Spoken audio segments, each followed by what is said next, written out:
दोस्तों नमस्कार। Study with Ravi में आप सभी लोगों का स्वागत है। अभी के समय में जिन्होंने 70वीं बीपीएससी मेंस दिया था उनके लिए एक बड़ा ही इम्पोर्टेंट प्रश्न है कि क्या वो पास करेंगे या वो फेल करेंगे और कट ऑफ क्या होगा। ठीक है, तो ये कट ऑफ क्या होगा ना, ये डिसाइड करना बड़ा ही मुश्किल होता है मेंस के एग्ज़ाम में। इसके पीछे कुछ कारण होते हैं जो आप लोग समझिएगा। जैसे कि 63rd बीपीएससी तक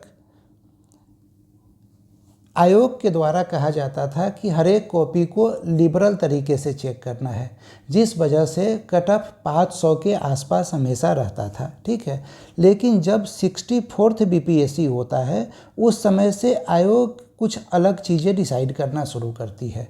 वो अलग चीज़ें क्या क्या है तो वो ध्यान में रखिएगा। अभी तक क्या होता था 63rd तक कि डीआई में या तो आपको पूरे मार्क्स दिए जाते थे या फिर यदि आपका आंसर गलत है तो 0 मार्क्स दिए जाते थे।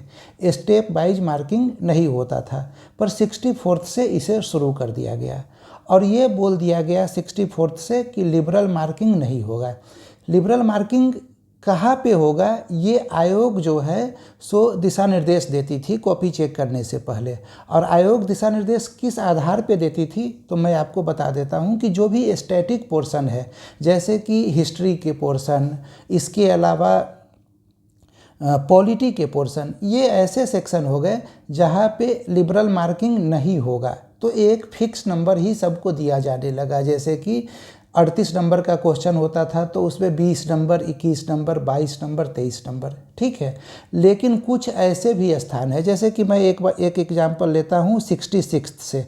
ये जो बीपीएससी हुआ ना, इसमें जीएस पेपर 1 में सेक्शन 2, जिसमें नेशनल एंड इंटरनेशनल इशू से प्रश्न पूछे जाते थे, तो यहाँ पे काफ़ी टफ प्रश्न आ गया। तो जब टफ प्रश्न आया तो आयोग ने ये निर्देश दिया कि इस पर्टिकुलर सेक्शन में थोड़ा लिबरल मार्किंग किया जाएगा। और वहाँ पे क्या हुआ कि आप यदि एक एवरेज उत्तर भी लिखते थे, जहाँ नॉर्मली 16-17 नंबर मिलना चाहिए, वहाँ भी आपको 23 नंबर, 24 नंबर मिलने लगा। तो ये हर एक साल वैरी करता है, जिस वजह से दिक्कत आती है। तो आप इस चीज़ का तो टेंशन बिल्कुल ना लीजिए कि कट ऑफ क्या होगा। हाँ, ये तय है कि सीटें बहुत ही ज़्यादा है, लगभग 2.5 गुना रिजल्ट आता है, तो 54-5500 रिजल्ट आएगा। और 54-5500 रिजल्ट काफ़ी ज़्यादा है इंटरव्यू के लिए, ऐसा बीपीएससी के इतिहास में कभी नहीं हुआ है। तो कट ऑफ एक सीमा तक ही रहेगा। यदि आधार मान लिया जाए, जो 69th बीपीएससी में जिस प्रकार से कॉपी चेक किया गया था उसको यदि आधार माना जाए तो 440 मार्क्स आते आते जनरल पुरुष का रिजल्ट आ जाएगा।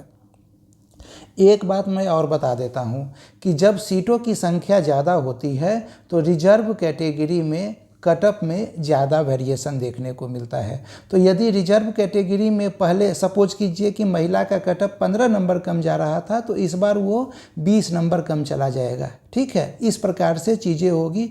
तो ये आप लोग ध्यान में रखिएगा और अपने अपने लेवल पे देख लीजिए, आप जिस कैटेगरी से है उस कैटेगरी के अनुसार यदि आपका पेपर गया है संतोषप्रद, तो आप इंटरव्यू के लिए कम से कम बेसिक तैयारी ज़रूर कीजिए, जो मैंने पिछले वीडियो में बताया है।